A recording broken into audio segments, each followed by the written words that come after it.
नमस्कार प्रिय दर्शक बंधु, भक्तिर शक्ति चैनल आपण मानक स्वागत और अभिनंदन। आज भिडियो वृष राशि मासिक राशिफल अनुसार कौन रपर भाग्य और भविष्य कौन कहते आपण ग्रह और नक्षत्र मान आसतु जानिबे। बंधुगण, गोटे कथा मन रखिए, जोटा आपण भाग्य नहीं ताकू जदि पाइबार आशा रखिए तेबे जहाँ आपण पाखे अच्छी ताकू मध्य हराई देवे। एप्रिल मास 2025 एक एमिति वर्ष जो वर्ष कि कर्मर फलर दाता न्यायर देवता शनिदेव राशि परिवर्तन कर सारी। शनिदेव प्रायतः गोटे राशि में 2.5 वर्ष रही था। शनिदेव कुंभरू आसी मीन राशि में प्रवेश कर सारे। जदि आपणकर वृष राशि होते भिडियोटी को लाइक करी कमेंट जय शनिदेव लिखंतु और वृष राशि सांग साथी और परिवार कौन व्यक्ति आपणकर चिन्हा थिले तांको पाखकु मध्य ए भिडियोटी को शेयर कर दियंतु। से माने ए भिडियोटी देखि उपकृत हेबे। बंधुगण, हमर कार्यक्रम आपणकर जन्म राशि और चंद्र राशि पर आधारित। बंधुगण, राशि चक्र द्वितीय राशि हेउची वृष राशि एवं आपणक राशि रे शनिदेव आपणकर एकादश भाव रही। शनिदेव पूरा 2.5 वर्ष जाए रही।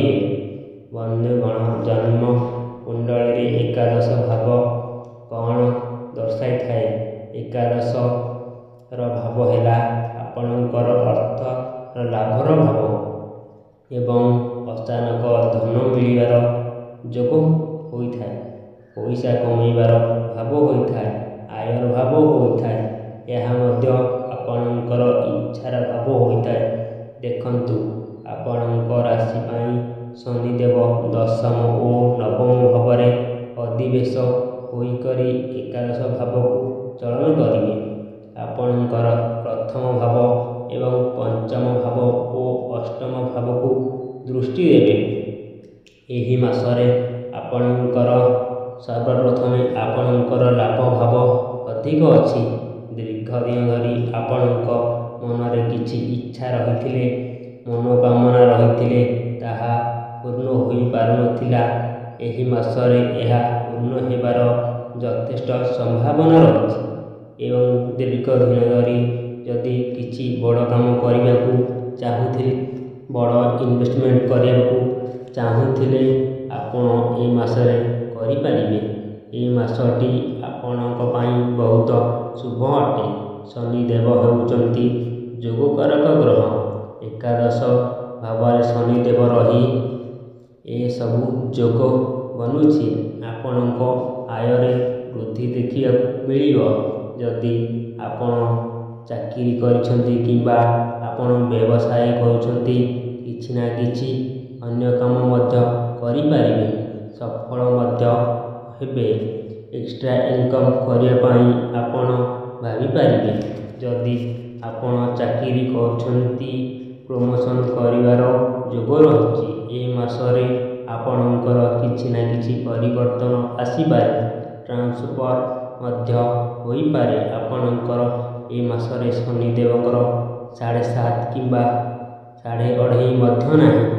जो व्यक्ति पाखरे कौनसी चाकरी बाकरी नाही, जो व्यक्ति माने बेरोजगार अछंती, ए मासरे किछि ना किछि रोजगार किंबा चाकरी मिलिबार संभावना रही। छात्र छात्री माने इंटरव्यू रे सफलता मिलिबो। आपनकु एमएससी कंपनी रु जॉब ऑफर आसीपारे।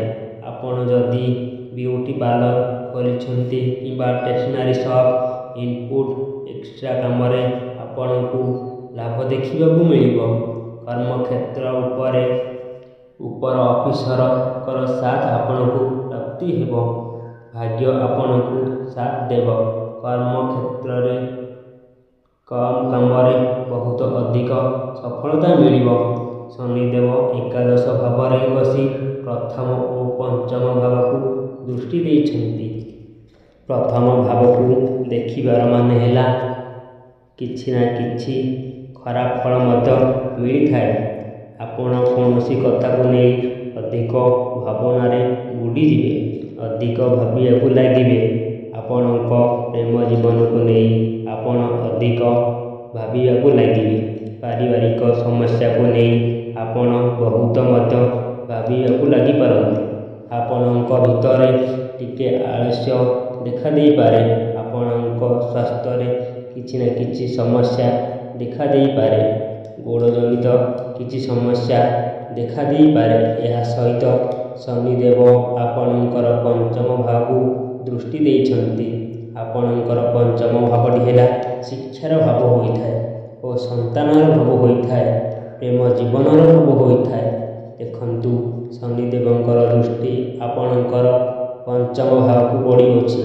ମଇ ମାସର ବୃହସ୍ପତି ଦ୍ୱିତୀୟ ଭାବକୁ ଚଳନ କରିବେ। ଏହି ମାସରେ ସନ୍ତାନର ଯୋଗ ରହିଛି। ଆପଣଙ୍କୁ ସନ୍ତାନ ପ୍ରାପ୍ତିର ଯୋଗ ମଧ୍ୟ ଅଛି। ଯେଉଁ ବ୍ୟକ୍ତିମାନେ ଦୀର୍ଘଦିନ ହେଲା ସନ୍ତାନର ଆଶା ରଖିଥିଲେ, ସେମାନଙ୍କ ପାଇଁ ଏହା ଖୁସିର ବିଷୟ। ଏବଂ ପଞ୍ଚମ ଭାବଟି ହେଲା ଶିକ୍ଷାର ଭାବ। ଏହି ମାସରେ ଆପଣଙ୍କର ଶିକ୍ଷା କ୍ଷେତ୍ରରେ ଉନ୍ନତି ଦେଖିବାକୁ ମିଳିବ।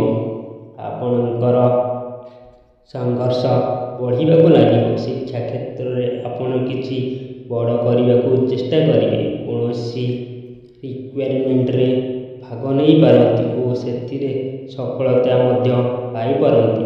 ଶନିଦେବଙ୍କର ଚଳନ ବହୁତ ସ୍ଲୋ ଥିବା ପାଇଁ ଆପଣଙ୍କୁ ଅପେକ୍ଷା କରିବାକୁ ପଡ଼ିବ। ସଫଳତା ଅବଶ୍ୟ ମିଳିବ। ସମୟ ଲାଗି ମଧ୍ୟ ଆପଣ ଶିକ୍ଷାରେ ଉନ୍ନତି କରିବେ। ଏହା ସହିତ ମଧ୍ୟ ଶନିଦେବଙ୍କର ଦୃଷ୍ଟି ଆପଣଙ୍କର ଅଷ୍ଟମ ଭାବକୁ ରହୁଅଛି। ଏହି ମାସରେ ବୃଷ ରାଶିର ବ୍ୟକ୍ତିମାନେ ଜ୍ୟୋତିଷ ବିଦ୍ୟା ଶିଖିବା ପାଇଁ ମନ ବଳାଇ ପାରନ୍ତି। କିଛି ନା କିଛି ରିସର୍ଚ୍ଚ କରିପାରନ୍ତି ଏବଂ ଯେଉଁମାନେ ସାଇଣ୍ଟିଷ୍ଟ ଅଛନ୍ତି, କିଛି ନା କିଛି ରିସର୍ଚ୍ଚ କରୁଛନ୍ତି, ସେମାନଙ୍କୁ ସଫଳତା ଅବଶ୍ୟ ପ୍ରାପ୍ତି ହେବ। ଆପଣ କିଛି ଗୁପ୍ତ ବିଦ୍ୟା ଅଧ୍ୟୟନ କରିପାରନ୍ତି। ଗୁପ୍ତ ଧନ ମଧ୍ୟ ଆପଣଙ୍କୁ ମିଳିବାର ସମ୍ଭାବନା ରହିଛି। ଆପଣଙ୍କର ଜ୍ଞାନ ବଢ଼ିପାରେ। ଶନିଦେବଙ୍କର ଦୃଷ୍ଟି ପଞ୍ଚମ ଭାବକୁ ରହୁଥିବାରୁ ପ୍ରେମ ସମ୍ପର୍କରେ ଆପଣଙ୍କର ସାଥୀର ଜିଦି ଟିକେ ଅଧିକ ଦେଖିବାକୁ ମିଳିପାରେ। ସମୟ ମଧ୍ୟରେ ଝଗଡ଼ା କଳି ହୋଇପାରେ। ସେଥିପାଇଁ ଆପଣ ପ୍ରେମ ଜୀବନ ପ୍ରତି ବିଶେଷ ଧ୍ୟାନ ଦେବେ। ବୃଷ ରାଶି ପାଇଁ ଶନିଦେବ ହେଉଛନ୍ତି ଯୁବକାରକ ଗ୍ରହ। ସେଥିପାଇଁ ଆପଣଙ୍କୁ ଶୁଭ ଫଳ ପ୍ରଦାନ କରିବେ। ବିଶେଷ କରି ଆପଣଙ୍କୁ ଧ୍ୟାନ ଦେବେ ଯେ ଅଧିକ ଚିନ୍ତା କରନ୍ତୁ ନାହିଁ। କୌଣସି କଥାକୁ ନେଇ ବହୁତ ଅଧିକ ଭାବନ୍ତୁ ନାହିଁ। ଆପଣଙ୍କର ସ୍ୱାସ୍ଥ୍ୟ ଉପରେ ବିଶେଷ କରି ଧ୍ୟାନ ଦେବେ। ଆପଣଙ୍କର କ୍ୟାରିୟରକୁ ନେଇ ଓ ଶିକ୍ଷା କ୍ଷେତ୍ରକୁ ନେଇ ଏହି ମାସଟି ଆପଣଙ୍କର ଭଲ ସମୟ ଅଟେ। ଆପଣଙ୍କର ଇଚ୍ଛା ନିଶ୍ଚୟ ପୂରଣ ହେବ। 30 ବର୍ଷ ପରେ ଶନିଦେବ ଆପଣଙ୍କର ଏକାଦଶ ଭାବକୁ ଆସିଛନ୍ତି। ଆପଣଙ୍କର ଫାଇନାନ୍ସ ଗ୍ରୋଥ ନିଶ୍ଚୟ ହେବ। ଆପଣଙ୍କର ଧନର କିଛି ସଞ୍ଚୟ କରିପାରିବେ। ଆପଣଙ୍କର ବ୍ୟାଙ୍କ ବାଲାନ୍ସର ବୃଦ୍ଧି ଆସିବ।